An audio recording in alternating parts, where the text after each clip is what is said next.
I am coming to you from my home studio here in Lockdown, Virginia. Yes, Lockdown, Virginia. We're not expected to be set free until June 10th, if that. I don't know. We'll have to ask Governor Northam, and there's a lot to talk about on that, not just in Virginia, but what's going on in Michigan, Pennsylvania, and everywhere else. Also, please go to saraacarter.com for the latest stories. Our latest stories are posted up there. We've got huge interviews and breaking news for you here at the Sarah Carter Show, and in more detail at saraacarter.com, and follow me on Twitter at sarahcarterdc. That's at sarahcarterdc. Now that I've gotten all of that mumbo jumbo out of the way.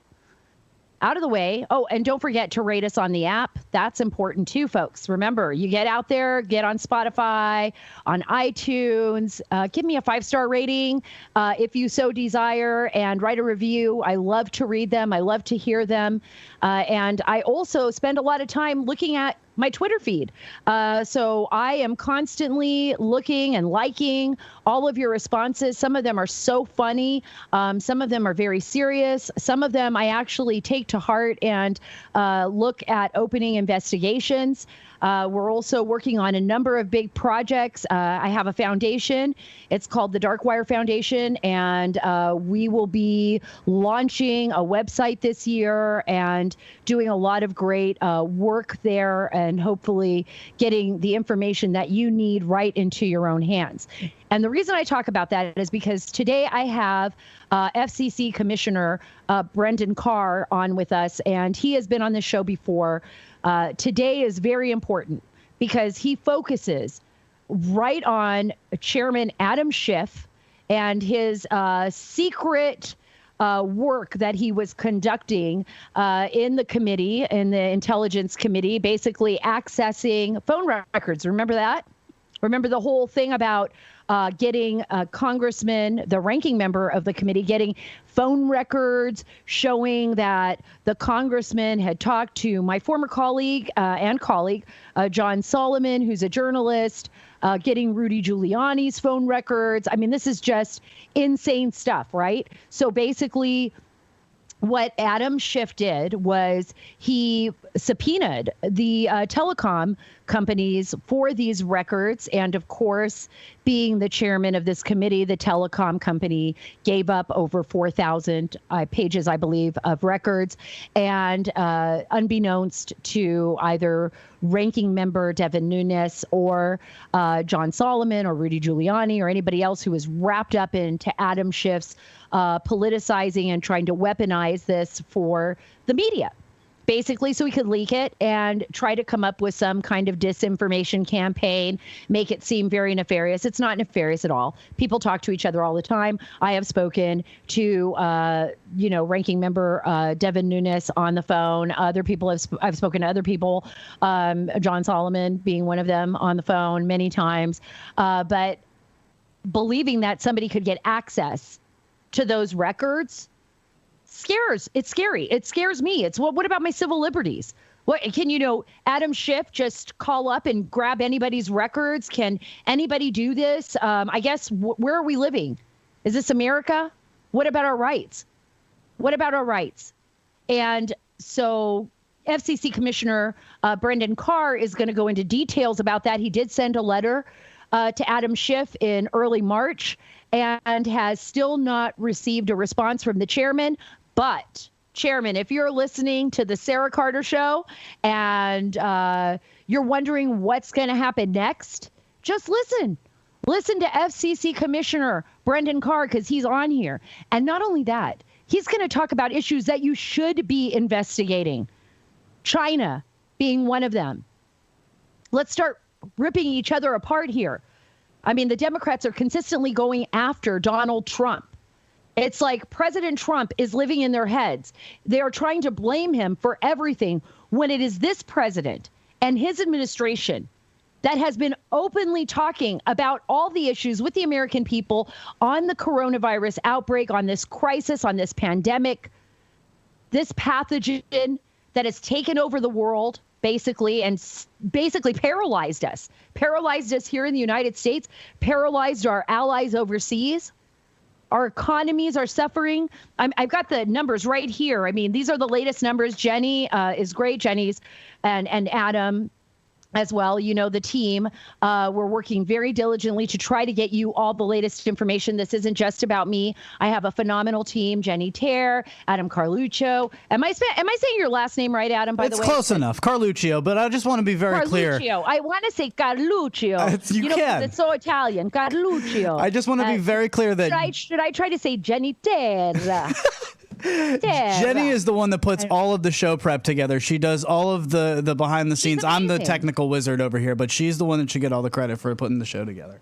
Oh yeah, Jenny is awesome. Jenny, are you there?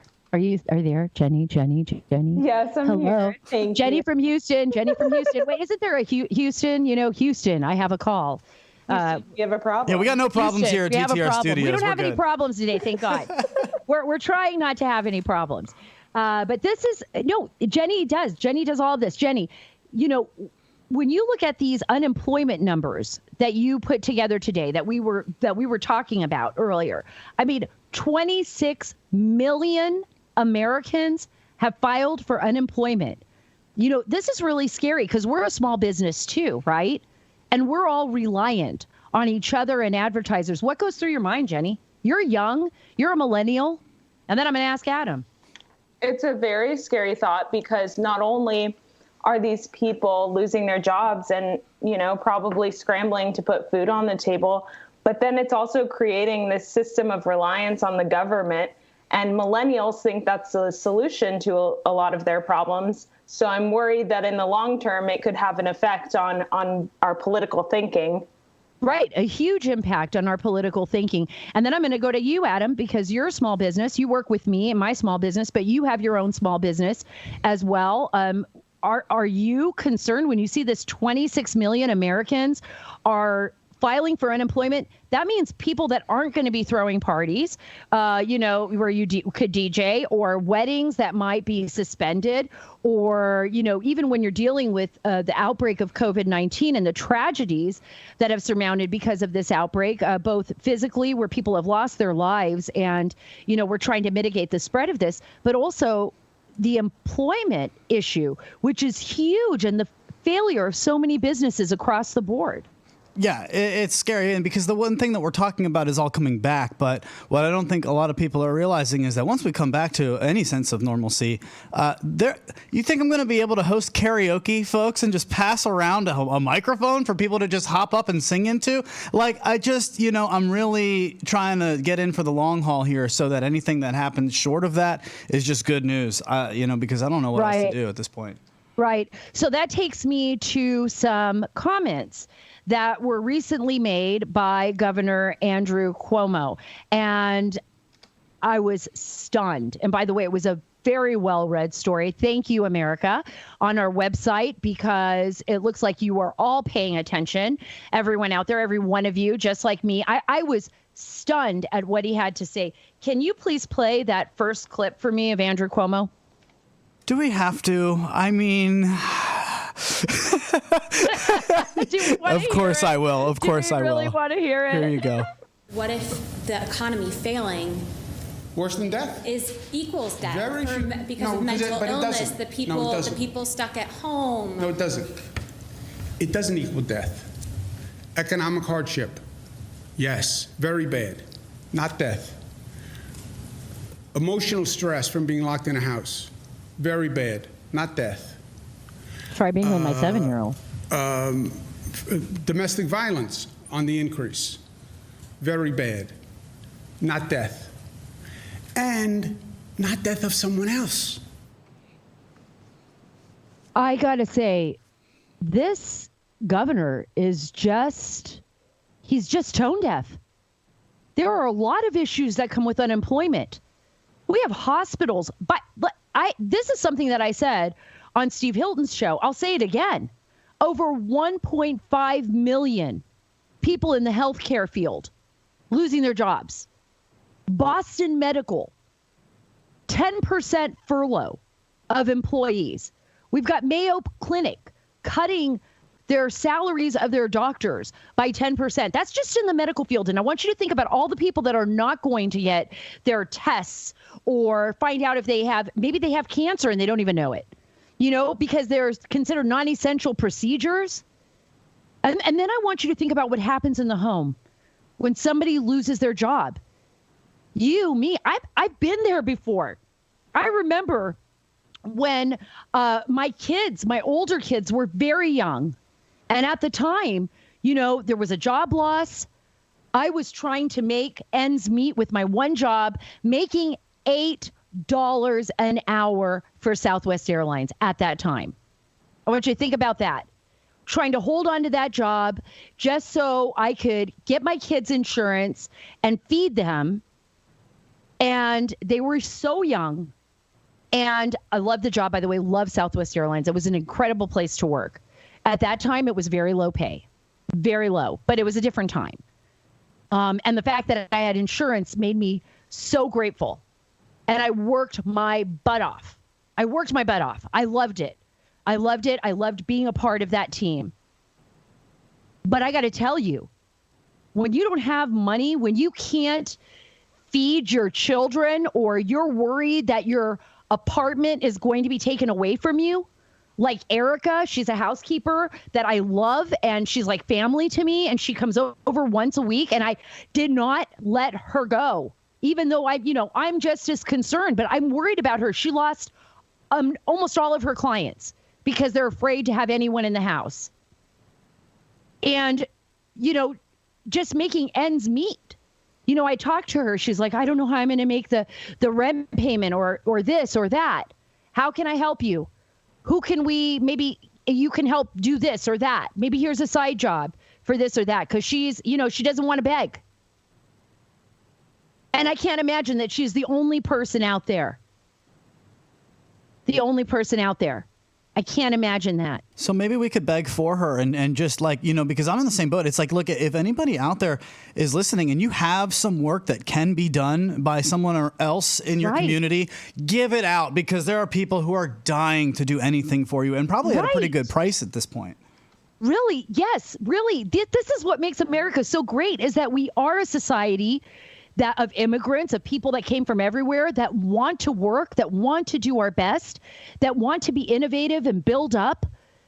And this is really a tough time. So for Governor Cuomo to kind of sweep that under the rug, these are real issues. People have committed suicide. They're terrified.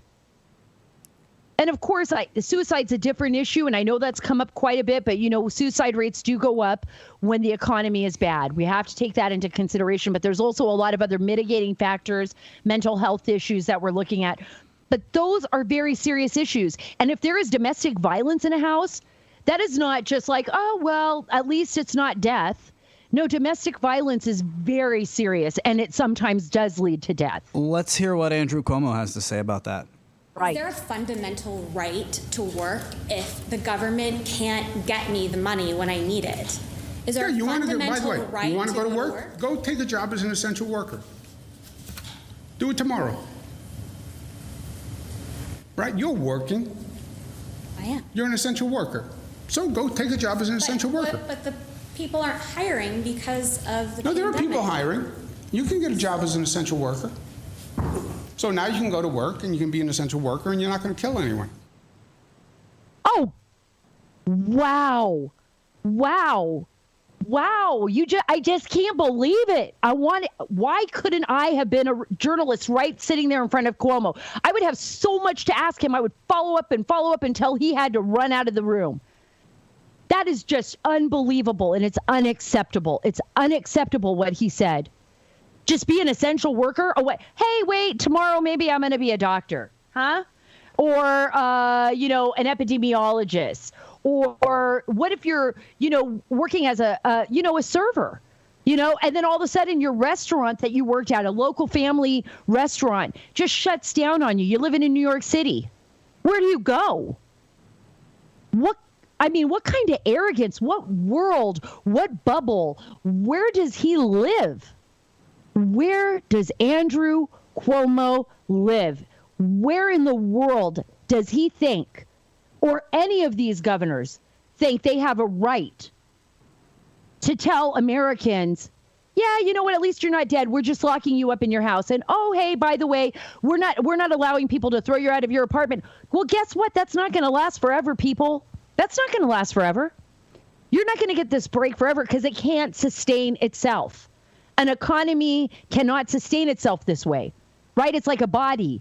You treat it right. You eat the right foods. If your heart's pumping, your blood's pumping, it's moving through your system.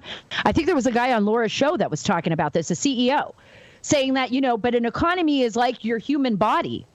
And that's Laura Ingram's show, by the way, full disclosure, Fox News. I was watching it. I just can't remember the man's name. But he's right. In our economy, there is nothing flowing right now.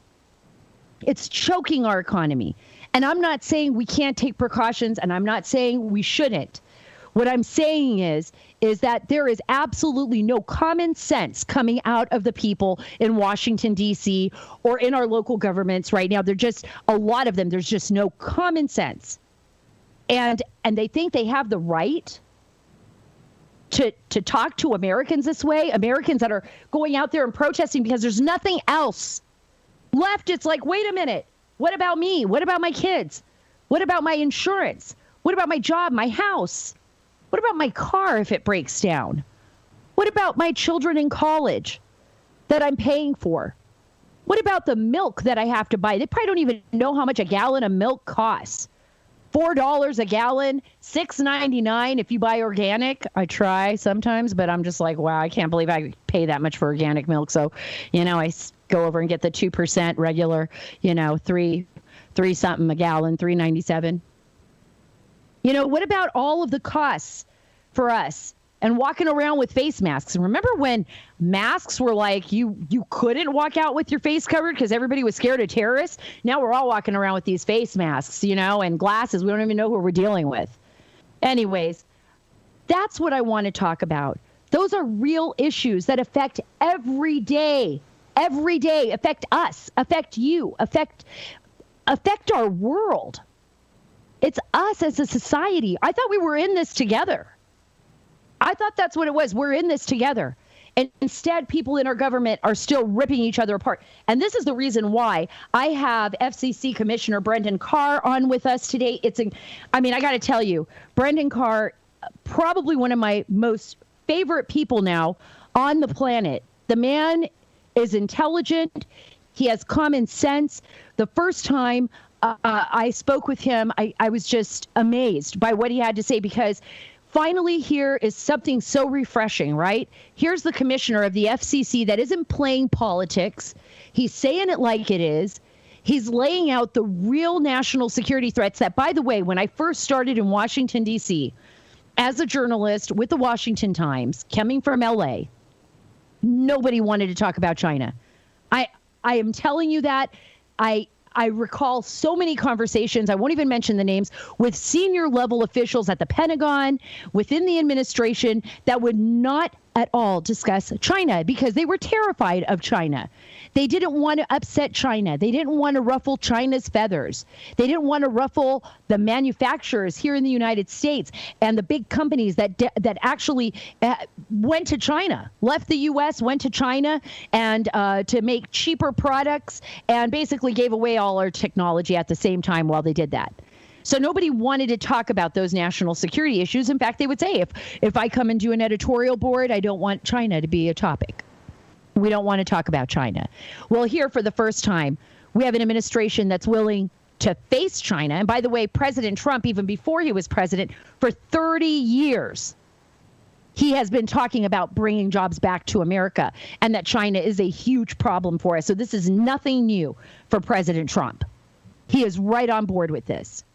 And Brendan Carr is the same way. And he's going to talk about everything that's happened with Adam Schiff, Shifty Schiff, the shiftiest shiffer out there. I don't know if that's even a word. Is it a verb? Did I just create a shiffer verb? It's in the dictionary. We're good now. We're good. We get it. The shifty shiffer. And how he is trying to access private information. And now he doesn't want to answer any questions. Now he's like, oh, okay. So we expect this guy as chairman to do due diligence when it comes to the FBI and all the investigations into the Russia hoax? Right. So without further ado, I want to bring on FCC Commissioner Brendan Carr. He was nominated to serve as Commissioner of the FCC by President Trump and was confirmed unanimously by the United States Senate in 2017. You'll hear everything from China's infiltration of the United States, FCC investigations, and more importantly, what is Brendan Carr going to do with Shifty Schiff?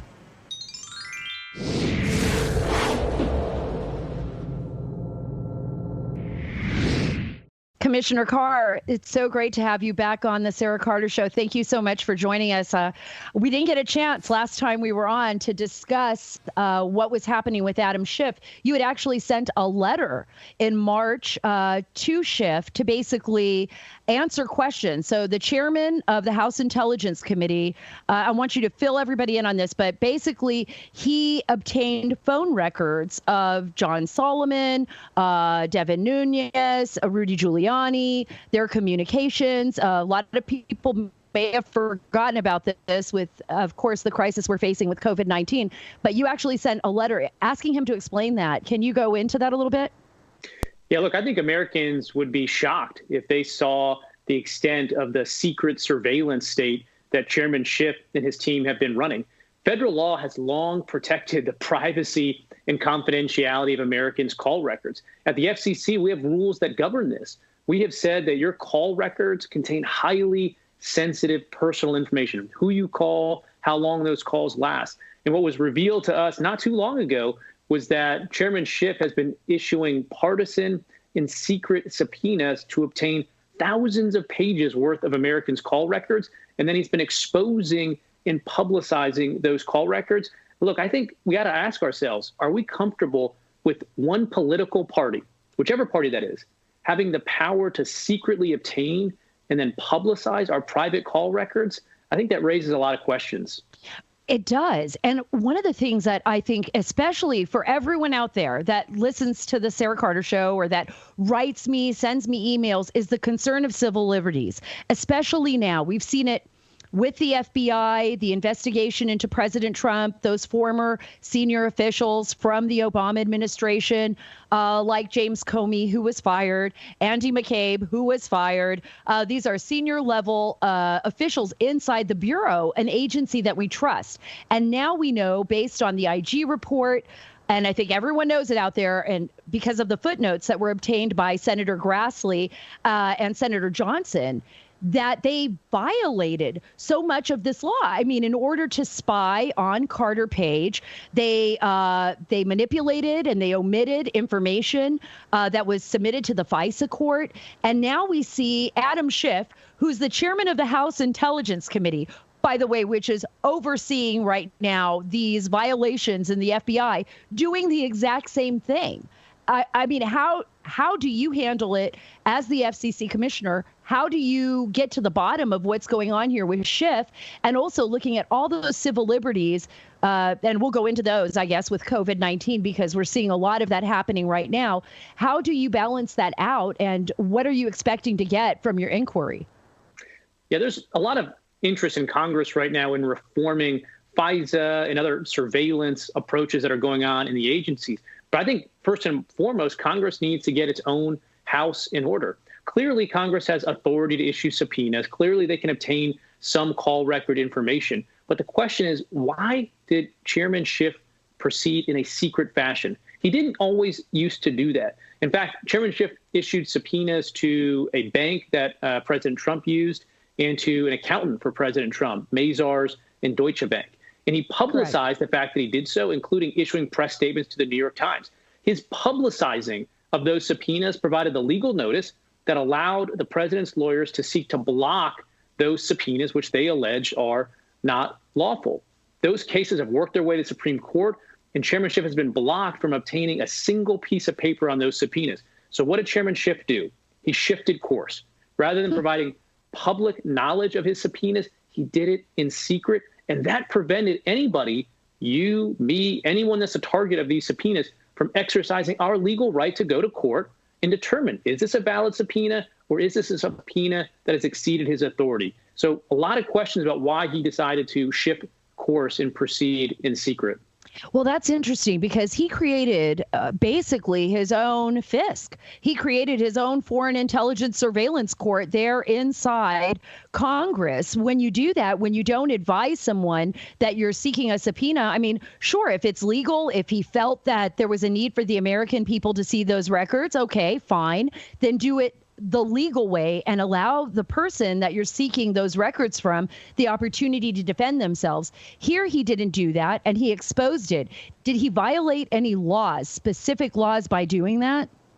The laws that we administer at the FCC, which is Section 222 of the Communications Act, would not apply to Chairman Schiff because they only impose limits on telecom carriers. But there are a lot of cases right now, including these Supreme Court cases, that are testing whether the Democrats in Congress have exceeded their own congressional authority in issuing these subpoenas. For instance, there's a Supreme Court case that has said Congress does not have the authority to expose simply for the sake of exposing. And when you look at the call records that were put out there in the impeachment report, including the records involving the journalist John Solomon, including records involving ranking member Congressman Devin Nunes, if you look at where those call records were exposed in the report, it bore no obvious nexus to the impeachment. It looks like it was done purely as an attempt to embarrass those government officials and journalists. If that's the case, Congress doesn't have the power to do that.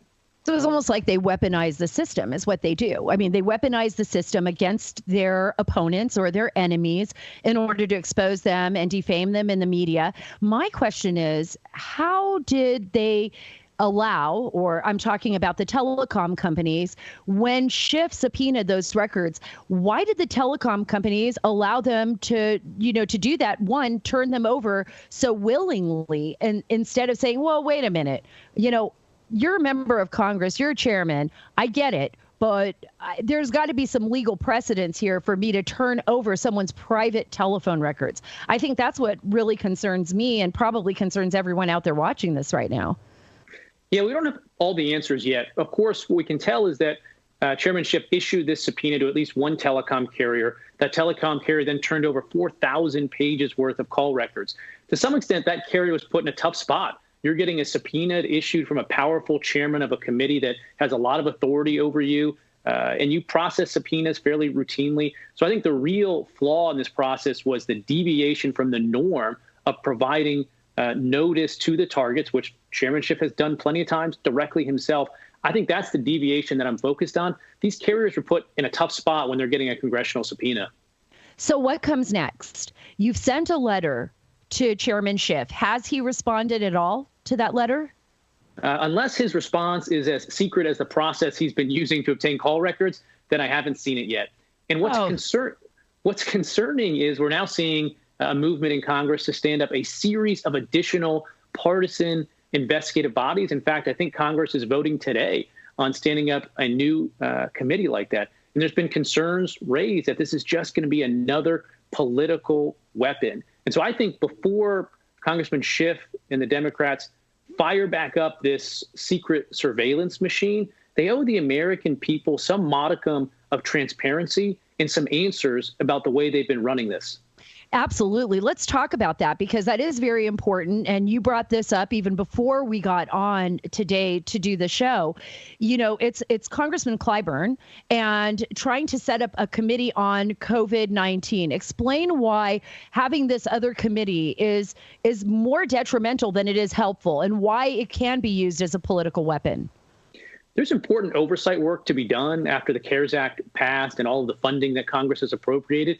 And there are 6 to 7 or maybe more existing and bipartisan mechanisms in committees that are empowered to look fully at those issues. And so there's concerns raised that this additional committee that's being stood up is purely being stood up as a political weapon. And I think there's some precedent for that concerns when you look at the way Chairman Schiff ran the subpoena process in his committee. Perfect point. I want to segue really quickly, though, to China, because there are a lot of investigations as well into how the Chinese Communist Party, and I like to emphasize that to everyone, this is the CCP, and the people of China are under extraordinary oppression by this government.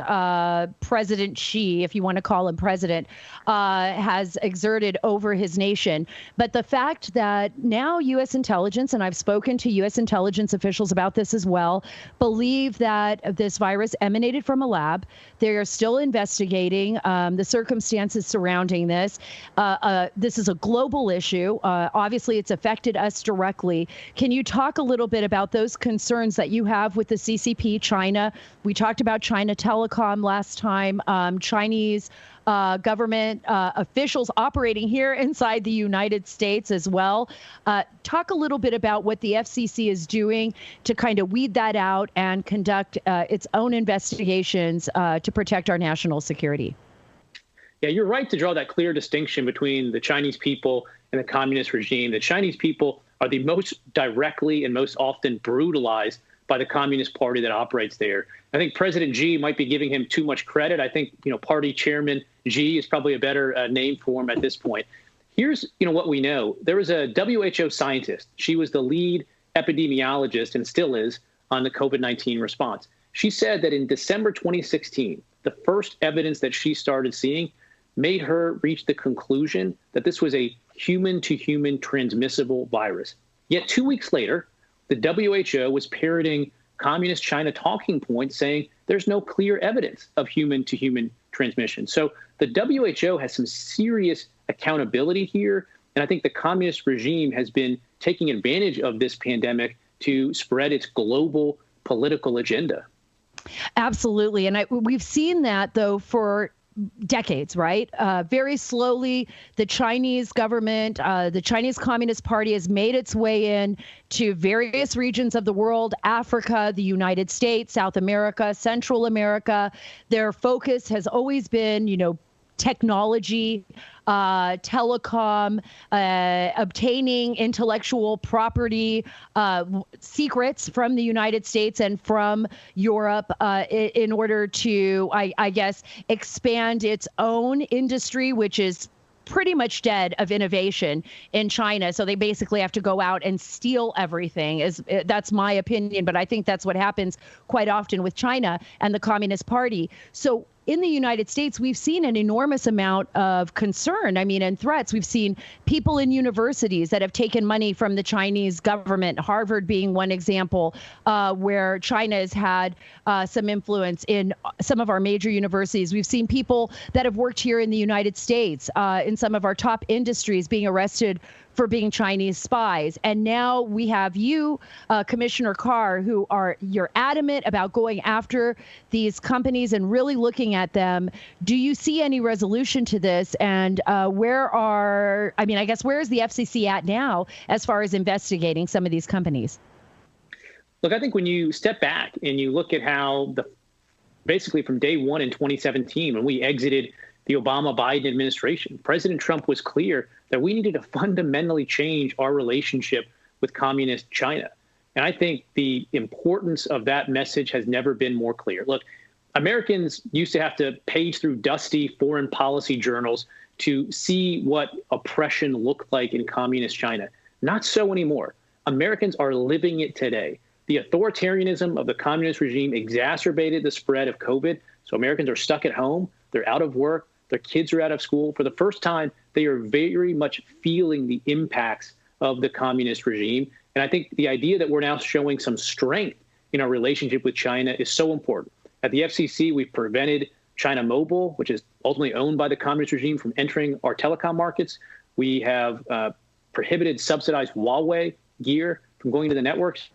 And just a week or two ago, as we talked about before, Department of Justice has urged us at the FCC to kick out China Telecom. That's all welcome news. And I think you can expect some quick action on that front at the FCC. That's important. Has China Telecom at all responded to that? Where are you at with that exactly? Is China Telecom kind of given their side of the story yet? Are you in the midst of investigating that? Do we see any action on that in the near future? Very soon, we're going to issue a show cause order that gives them a window of opportunity to make their case. Of course, we're going to hear them out. I think if there's anything that we've seen over the last few weeks with the lengths that the communist regime is willing to go to, disappearing its own people to pursue its political agenda, if in fact it's determined that China Telecom is under the thumb of the communist regime, that's very troubling. And so we're going to give them the opportunity to make their case that is not what's going on.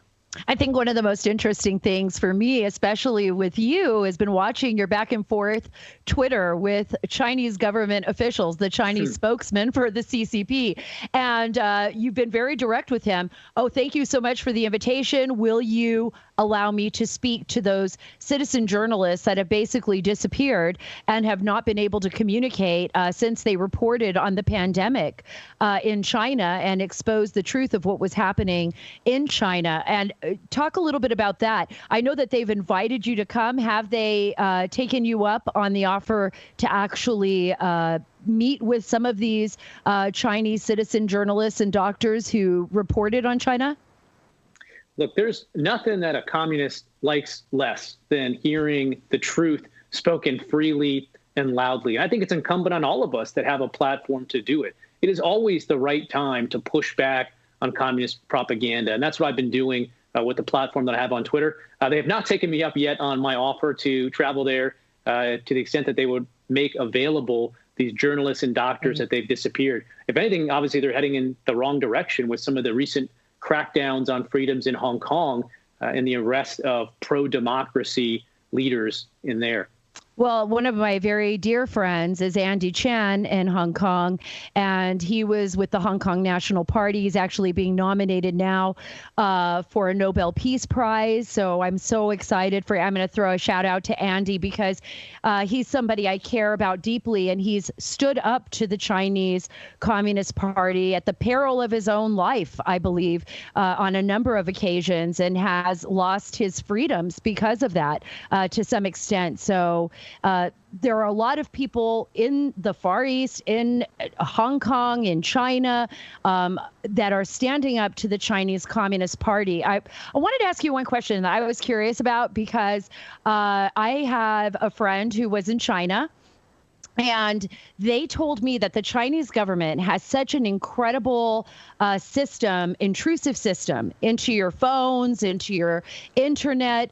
They had taken some pictures in Beijing that they thought were interesting on their phone. And by the time they got back to the hotel, there was actually like a sign, a symbol on the picture with like a line through it in their own photo, album in their phone. And they were just stunned. They were like, no one called them. No one said anything. No one stopped them on the street. They basically went inside their phone and eliminated the picture. That's pretty incredible technology. That's what I was thinking. I believe the person that told me this. They were laughing about it. It was just some picture that they didn't want out there. But how interesting is that they can actually do that?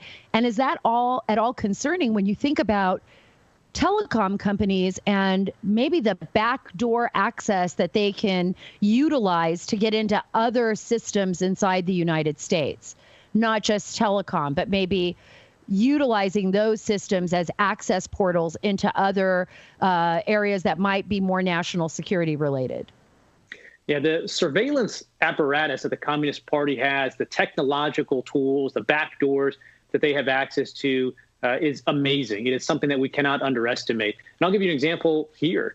I was in Great Falls, Montana, a couple hundred miles from the border with Canada. Malmstrom Air Force Base is up there, and there's about 150 intercontinental ballistic missiles that are spread in silos over hundreds of miles up there in Big Sky Country. And when you drive through there, there is nothing. It is just wheat fields, Big Sky Country, and nobody, except for one thing. There are cell phone towers dotted throughout that missile field that are running Huawei gear. And the capabilities that could take place under potential surveillance activity there are troubling. And that's part of why we have prohibited this subsidized Huawei gear from going to the network. And it's why we're now looking at this concept of rip and replace, which is to take the Huawei gear out of the network that's already made it in there. Because you can't underestimate what they're capable of when this is in our network. That's incredible. My mouth almost dropped. I know exactly what you're talking about. I've been to Montana many times. It's beautiful country. It's gorgeous, open spaces. I know about the silos that are out there. But I have to ask you this. How did the Huawei gear get there? in the first place? How did that happen? Easy. It was cheaper at the time than other options. And so you've got these internet providers serving rural America, tough circumstances for them, right? Very low population density, not a lot of return on the investment. They were doing the best they could. And oftentimes that Huawei gear is the least expensive. The other issue, though, is you can't test this gear out of the box. Some countries like the UK have said, well, send us a sample router, we'll test it in a lab, and then all your routers can go in the field. Right. That doesn't work because this equipment is bespoke. They send their own engineers out into rural Montana to stand up and set up and program this in the field. It's very difficult to track and monitor exactly what those devices are capable of because they're all bespoke, uniquely set up products. That's just incredible to me. That's like the story I just read this past week about our police departments, obtaining these drones on the cheap or sometimes for free. All these drones come from China. They're basically made in China, and they're using it to monitor people, ensuring that they're 6 feet apart, I guess, and that people aren't congregating and throwing big wild parties where they could be fined, I guess, $1,000 for violating the protocol that's been put in place for lockdown. Well, I was reading this story and I thought to myself, am I living in a surveillance state? Like, what's happening here? What is going on? And, I am not being conspiratorial at all. I'm asking direct questions that deal with civil liberties. And I understand that we are under a threat right now of COVID-19 where we don't understand this virus completely. We know it's spreading. We want to protect the people around us. But this idea of utilizing technology to monitor, we're already afraid of China. I'm afraid that we're just giving up civil liberties left and right, and what can we do? Because we need technology. We're a species that relies on technology to move forward and to advance. And that's amazing to me. I'm all about that. But I'm also questioning how far, how intrusive, how do we as Americans not allow this to go too far? Yeah, I've met with U.S.-based drone manufacturers, and they have expressed very similar concerns to me about the dominance of potentially CCP-controlled drones that are proliferating around the country and around the world. And you mentioned civil liberties. I spoke out recently when I learned that a number of state governors or state governments were reportedly instructing Facebook to take down posts that were promoting protests of those very same governments. That raises very serious First Amendment concerns. Look, Facebook is a private platform, a lot of leeway in terms of what they allow and don't allow. But when the state government steps in and says, I don't like this type of post because it's going to protest me, take it down, that's the troubling sign. It is. And when you see how much power some of these, I guess we never thought of it that way, right? Because you always think of it being a federal issue. What are we going to allow people to, how far can you go on television, right? You're going to you're going to give it ratings. You don't want to have disinformation on the news. Okay, we get that. But how far some of these companies, both private and public companies like Twitter and others, have gone in order to control the flow of information, which appears to be more contrary many times to conservative ideas, conservative platforms, than it is to Democrats or people with more liberal takes on issues. All of these ideas that make our nation so fundamentally great, that make us the envy of the world, basically our Constitution, feel like it's being undermined by, we don't even have to say by the government, right? We could say even local governments or corporations or companies. So I guess your job is probably one of the most difficult jobs, is how do you manage all of this technology? How does the FCC handle this and complete these regulations and hold people accountable and other nations accountable for violating those our national security as well as our civil liberties? That's huge. You have probably one of the biggest jobs in this administration. Well, we've seen similar activity out of YouTube. One of the heads of YouTube recently announced that they're going to be taking down videos that are inconsistent with World Health Organization recommendations for dealing with COVID-19, which is quite ironic given the misdirection that came out of WHO for so long and potentially now. My position is I want more speech, not less. I think all information should be out there. People can make their decisions for themselves. But if YouTube, in fact, wants to start taking posts down, that involve misinformation of COVID-19, then fine. I identified for YouTube a number of CCP-owned and controlled media outlets that have channels on YouTube that are pushing misleading propaganda. But I don't think censorship is the right approach, because censors are always either fallible or they're pushing an agenda. So I would much rather have more information out there, and let's let more speech be the solution to speech we don't like. Wow, this is why you're on the show, Commissioner Carr. This is why you're here. I can't tell you how much I learned from you today, and I want to give you the opportunity to speak directly to Chairman Schiff. I'm going to call him Chairman CCP Schiff, Shifty Schiff, because I mean, is there anything you would say to him if you were in his office right now? Like, hey, where's the response to my letter? Or stop it? I don't know. Yeah, look, I think, before Chairman Schiff or anyone else starts, firing back up their secret surveillance machine, let's give the American people a modicum of transparency. And I look forward to hearing a response to my letter. Thank you so much for being with me today. I really appreciate it. I know everyone out there appreciates your time, too. I know you're a busy man, and I look forward to having you back on, Commissioner. Thanks again for enlightening us about so many things. I have so much to write about now. Thank you. Happy to do it. Thank you so much. Thank you.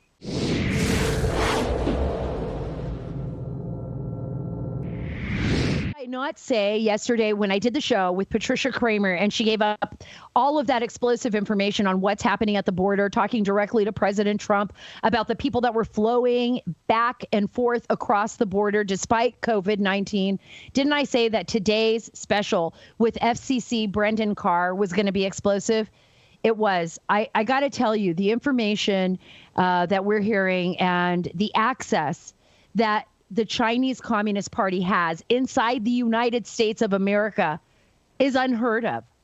It should never happen. I want you to think about this. When someone goes and applies for a job with a top secret, to get a top secret security clearance, basically gain that so they can work at the CIA or the State Department or geospatial, or, the NSA.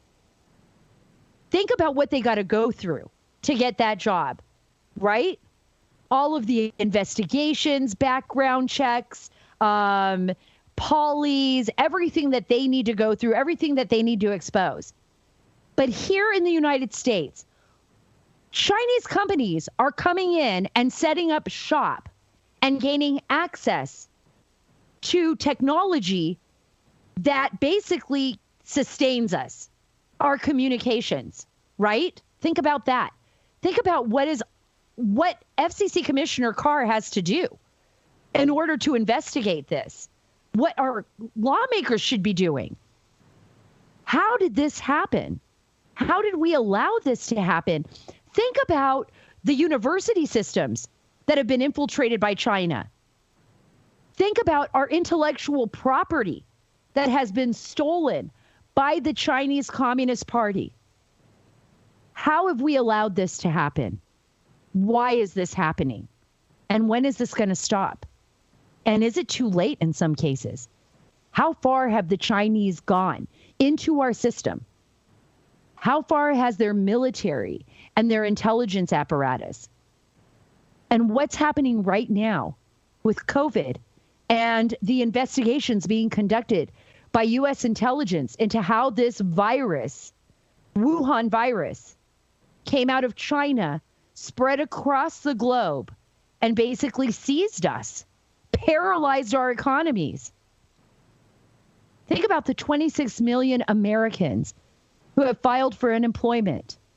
Think about the tens of thousands of Americans that have lost their lives, and their families are mourning them.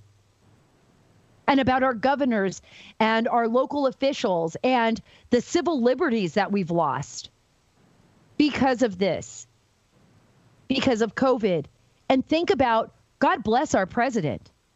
God bless President Trump and his administration for what they are having to deal with every single day. Because China and the World Health Organization, the Chinese government, and the WHO lied to the world. lied to the world about this virus. Our lives have been turned upside down. And now, talking to Commissioner Carr, you have to ask yourself this question. What was China's motives in establishing and infiltrating not just the United States and our technology and the failure of us even to protect our intellectual property? Because we have so many companies over there, cheap labor in China, right? Cheap labor. We get it here cheaply. Purchase it at all your local stores. Cheap, cheap, cheap, cheap. Now we're paying a very heavy price, folks. A very big price. Much bigger than the one we would have paid had we just hired American workers and kept manufacturing jobs here in the United States, like President Trump has been talking about from the very beginning. It's very scary. It's very frustrating. I won't stop digging. We are taking the story back, America, here at the Sara Carter Show and at saraacarter.com. And remember, you can follow me on Twitter at Sara Carter DC. These are tough times, but we are going to make it through and we are going to survive. And the only way we're going to do that is by exposing the truth, telling the truth, and not being afraid to face the truth and face our enemies and say no more. Again, thank you, America. God bless. God bless you. Thank you.